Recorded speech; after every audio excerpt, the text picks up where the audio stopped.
Hello and welcome, this is Pratibha Singh और स्वागत है आप सभी का मेरे यूट्यूब चैनल पर। तो आज से मैं अपने चैनल पर शुरू करने वाली हूँ ज्यूरिस्प्रूडेंस के कुछ इंपॉर्टेंट क्वेश्चंस की सीरीज।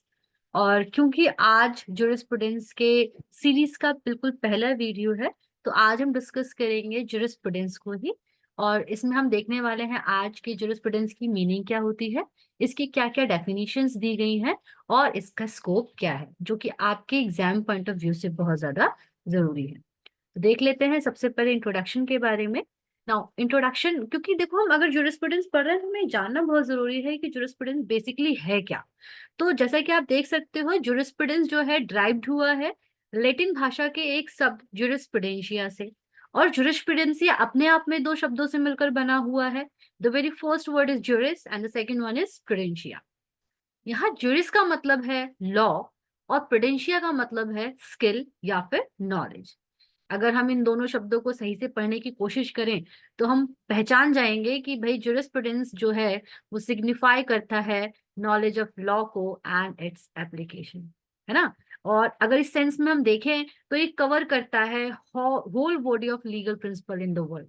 यानी कि दुनिया के किसी भी कोने में आप हैं और किसी भी दुनिया के कोई भी लॉ आप देख रहे हैं, तो उसमें कहीं ना कहीं जो बेसिक रूट्स होंगी वो ज्यूरिस्प्रूडेंस से जुड़ी हुई होंगी। यानी कि उसको समझने के लिए आपको ज्यूरिस्प्रूडेंस की जरूरत पड़ेगी ही पड़ेगी, है ना। तो सबसे पहले देख लेते हैं मीनिंग। मीनिंग क्या है ज्यूरिस्प्रूडेंस की। तो इसको ना समझने के लिए या फिर इसका मतलब निकालने के लिए हम इसको दो सेंस में देख सकते हैं।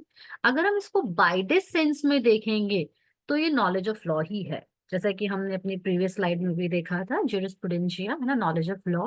लेकिन इसको लिमिटेड सेंस में अगर देखा जाए तो ये बेसिकली बोलता है, मीनिंग देता है कि इट इज अ एलुसिडेशन ओनली। ये एक व्याख्या है। किसकी व्याख्या है? जनरल प्रिंसिपल्स की व्याख्या है, जो कि एक्चुअल रूल ऑफ लॉ के ऊपर बेस्ड हैं। यानी कि जो भी लॉ हमारी सोसाइटी के अंदर प्रिवेल करते हैं उनके ऊपर जो बेस्ड जो भी चीज है वही ज्यूरिस्प्रूडेंस है ना। तो ज्यूरिस्प्रूडेंस को अगर हम देखें कि इसका ओरिजिनेशन कहाँ से हुआ, कहाँ से इसकी उत्पत्ति हुई, उद्भव कहाँ से हुआ, कहाँ से इसकी शुरुआत हुई। तो अगर हम इंडियन ज्यूरिस्प्रूडेंस की अगर बात करते हैं तो बेसिकली इसका ओरिजिनेशन माना जाता है एंसेंट कंसेप्ट धर्मा को, है ना।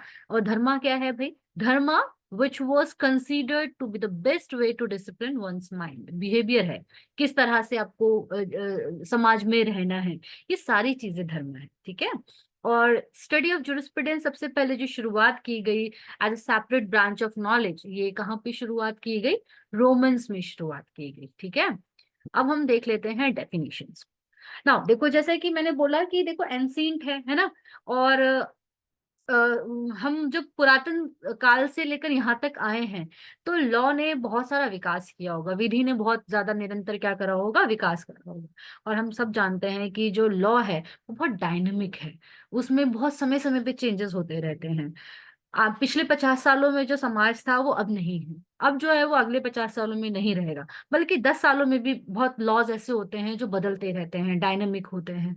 तो अलग अलग टाइम पीरियड्स पर, क्योंकि बदलाव होता रहा समाज के अंदर, सोसाइटी के अंदर, लोगों के अंदर, उनकी सोच के अंदर, तो अलग अलग टाइम पीरियड पर वहां पे जो भी जूरिस्ट थे उन्होंने अपने अनुसार अलग अलग डेफिनेशंस दी हैं, है ना। अब एक डेफिनेशन अगर ऐसे आपको बोल दिया जाए इतने डायनामिक चीज को डिफाइन करने के लिए, तो एक डेफिनेशन से तो काम नहीं चलेगा भाई, है ना। इसीलिए हमने अलग अलग टाइम पीरियड के कुछ ज्यूरिस्ट को लिया है जिन्होंने अपने टाइम पीरियड के अकॉर्डिंग अपनी सिचुएशन के हिसाब से ज्यूरिस्प्रूडेंस को डिफाइन किया है। तो हम देख लेते हैं कुछ ज्यूरिस्प्रूडेंस ज्यूरिस्ट की डेफिनेशंस को। तो सबसे पहले अल्पाइन को देखते हैं। और अल्पाइन का मानना है कि जो ज्यूरिस्प्रूडेंस है वो बेसिकली एक ऑब्जर्वेशन है। किस चीज का ऑब्जर्वेशन? चीजों का ऑब्जर्वेशन। किन के बीच में? ह्यूमन एंड डिवाइन के बीच में। और उस ऑब्जर्वेशन की वजह से हमें नॉलेज मिलती है कि क्या चीज जस्ट है और क्या चीज अनजस्ट है, यानी कि कौन सी चीज न्यायपूर्ण है और कौन सी चीज न्यायपूर्ण नहीं है। बेसिकली ऑब्जर्वेशन है थिंग्स का, लोगों के और डिवाइन के बीच में, जो स्पिरिचुअल सेविगेशन है उसके बीच में, जिससे हमें नॉलेज मिलती है क्या चीज सही है और क्या चीज सही नहीं है या क्या चीज गलत है ना। और इस डेफिनेशन को याद करना भी बिल्कुल आसान है, अल्पाइन डिवाइन, है ना। तो अल्पाइन ने डिवाइन से रिलेटेड जो डेफिनेशन है वो दी है। क्लियर है इतनी चीज। नाउ आते हैं ग्रे के ऊपर। ग्रे भी एक जूरिस्ट है जिन्होंने जूरिस्प्रूडेंस को डिफाइन करते हुए बोला है कि jurisprudence as the science of law. इन्होंने बोला कि जूरिस्प्रूडेंस साइंस ऑफ लॉ है। जैसे साइंस के अंदर हर एक चीज को अरेंज करके सिस्टमेटिक तरीके से स्टडी किया जाता है, उसी तरह से यहाँ पर भी जो statement and systematic arrangement of the rules followed by the court and the principle involved in those rule, यानी कि कोर्ट के द्वारा जो भी प्रिंसिपल दिए जाते हैं उनको फॉलो किया जाता है, उन रूल्स को फॉलो किया जाता है सिस्टमेटिक अरेंजमेंट के तरीके से, इसीलिए ये क्या है, साइंस ऑफ लॉ है। हॉलैंड भी डिफाइन करते हैं जूरिस्प्रूडेंस को और वो बोलते हैं कि जो जूरिस्प्रूडेंस है वो formal science of positive law है। ना फॉर्मल साइंस का मतलब है बेसिक बेसिक चीजें, है ना। किसी भी चीज को समझने के लिए जो बेसिक रिक्वायरमेंट है वो है, वो होती है फॉर्मल चीज, फॉर्मल साइंस उसे कहते हैं। उसी तरह से क्योंकि लॉ को समझने के लिए जूरिस्प्रूडेंस बेसिक चीज है, फंडामेंटल चीज है, इसी के ऊपर आप अपना मतलब ये नींव है ना। फॉर्मल का मीन्स है बेसिक। तो इन्होंने बोला कि जो जूरिस्प्रूडेंस है वो formal science of positive law है। क्लियर है इतनी चीज। तो आगे आ जाते हैं सामन। देखो सामन ना बहुत इंपॉर्टेंट जूरिस्ट है, इंपॉर्टेंट सारे ही जूरिस्ट हैं जूरिस्प्रूडेंस के अंदर, लेकिन आगे भी जब हम बहुत सारे कंसेप्ट्स को डिफाइन करेंगे और समझेंगे तो आपको सामन का नाम देखने बहुत मिलेगा, इसीलिए आदत डाल लो सामन को कहीं भी दिखता है आपको जूरिस्प्रूडेंस के अंदर तो थोड़ा डिटेल में पढ़ने की। तो यहाँ पर भी इनके डेफिनेशन को थोड़ा सा हम अच्छे से एलिब्रेट करके पढ़ने की कोशिश करेंगे। सामन ने डिफाइन किया है जूरिस्प्रूडेंस को कि जो जूरिस्प्रूडेंस होती है वो science of first principle of the civil law. इन्होंने बोला है first principle of civil law. Now ध्यान देना चीजों के ऊपर, जब हम ग्रे की बात कर रहे थे तो इन्होंने बोला था साइंस ऑफ लॉ, सिर्फ साइंस ऑफ लॉ बोला था। जब हम हॉलैंड की बात कर रहे थे तो इन्होंने formal science of positive law बोला था। नाउ हम सामन की बात कर रहे हैं, सामन बोलते हैं first principle of civil law, civil law. ठीक है ना। सिविल लॉ क्या चीज है, क्या चीज है सिविल लॉ, वो समझना जरूरी है।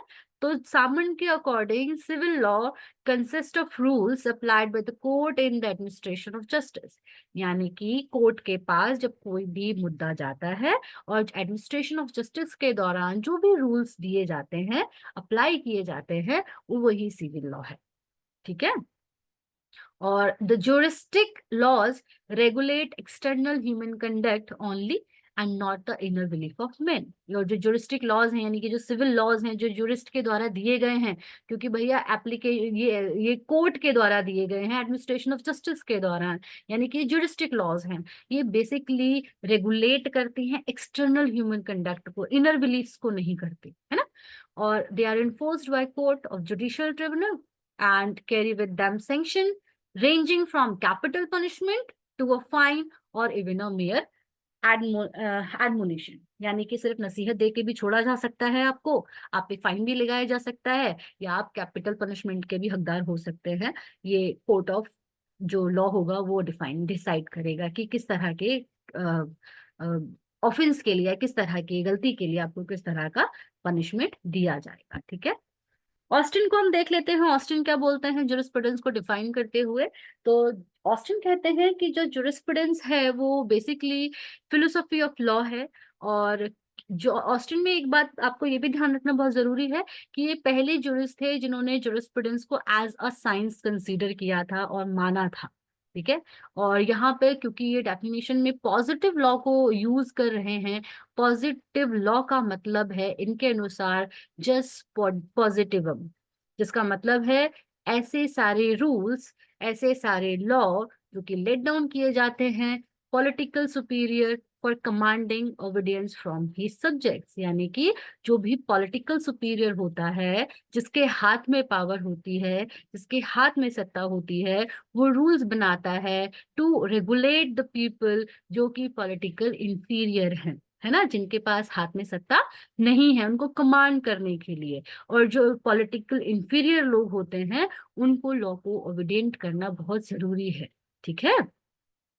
ऑस्टिन ये भी पॉइंट आउट करते हैं कि जो लॉ होती है, साइंस ऑफ लॉ जो होती है, उसको कंसर्न किया जाए लॉ एज इट, ना कि लॉ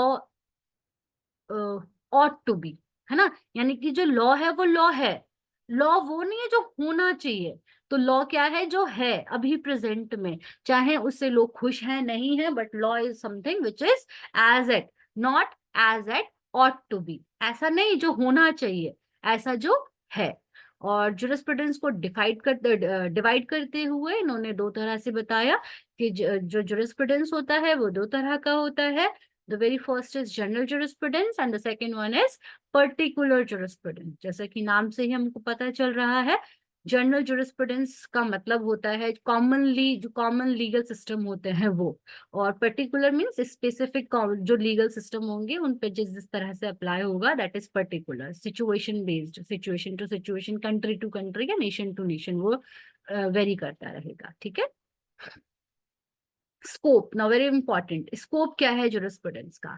बेसिकली जुरिस्प्रूडेंस को हमने इतना पढ़ने के बाद हमें पता चला कि जो जुरिस्प्रूडेंस होती है वो इंक्लूड करती है हर तरह के कंसेप्ट्स को, ह्यूमन ऑर्डर को, ह्यूमन कंडक्ट को, कहाँ, लेकिन स्टेट एंड सोसाइटी के अंदर, स्टेट से रिलेटेड, सोसाइटी से रिलेटेड जो ह्यूमन कंडक्ट है, कोई भी ऑर्डर है जो ह्यूमन के द्वारा किया जा रहा है, किसी भी तरह का रिलेशनशिप है जो ह्यूमन, स्टेट एंड सोसाइटी के बीच में है, दैट इज जुरिस्प्रूडेंस, है ना। और इन चीजों से मिलकर जो भी चीजें होंगी उस पर जुरिस्प्रूडेंस अप्लाई होगा, स्कोप है उसका वहां पर। और इसी चीज को और अच्छे से क्लैरिफाई करते हुए जो जस्टिस पीवी मुखर्जी हैं उन्होंने ऑब्जर्व किया कि जुरिस्प्रूडेंस क्या है, एक बौद्धिक और आइडियलिस्टिक एब्स्ट्रैक्शन है जो कि मनुष्य के व्यवहार से पता चलती है, उसके मनुष्य के व्यवहार से ऑब्जर्व किया जाता है कि मनुष्य का व्यवहार सोसाइटी के बीच में, समाज के बीच में किस तरह का है ना। जैसे कि इसमें बोला भी गया है, jurisprudence is both an intellectual and idealistic abstraction as well as behavioral study of men in society। ये इंक्लूड करती है सभी तरह के political, social, economic and cultural ideas को, और ये कवर करती है उस सभी स्टडीज को जो मेन से रिलेटेड हैं with the relation with state and society, जो सर हमने पहले पढ़ा था, है ना। ओके, रेडक्लिफ भी जुरिस्प्रूडेंस को डिफाइन करते हुए या फिर स्कोप ऑफ जुरिस्प्रूडेंस को डिफाइन करते हुए लगभग सिमिलर व्यूज देते हैं अपना, और ये स्टेट करते हैं कि जो जुरिस्प्रूडेंस है वो पार्ट ऑफ सोसाइटी है, पार्ट ऑफ हिस्ट्री है, इकोनॉमिक है, सोशलॉजी है, एथिक्स है, and part of philosophy of life है, ठीक है। तो इसी के साथ हम अपनी वीडियो को, हम आज मतलब आज की वीडियो में हमने कवर किया मीनिंग, डेफिनेशन, स्कोप, जिसके अंदर हमने मीनिंग को देखा कि क्या जुरिस्प्रूडेंस होता है, डेफिनेशंस देखी कई सारी, और भी बहुत सारी डेफिनेशन है, GW पैटर्न की, स्टैमलर की, ब्लैक स्टोन की। If you want to thick your answer और इसको और अच्छा लिखना चाहते हैं तो इन डेफिनेशंस के साथ साथ आप और एक्स्ट्रा डेफिनेशंस को इंक्लूड कर सकते हैं। ये एक छोटा सा इंट्रोडक्शन था जुरिस्प्रूडेंस को लेकर। नेक्स्ट वीडियोस जो आएगी वो आएगी जस्ट सोसाइटी के ऊपर, और इस पर्टिकुलर टॉपिक जो आज हमने कवर किया है पहली वीडियो में, उससे एक शॉर्ट क्वेश्चन आ सकता है आपका, ठीक है। तो थैंक यू सो मच। अगर आपको वीडियो पसंद आई है तो please like it, subscribe my channel and comment it. Thank you.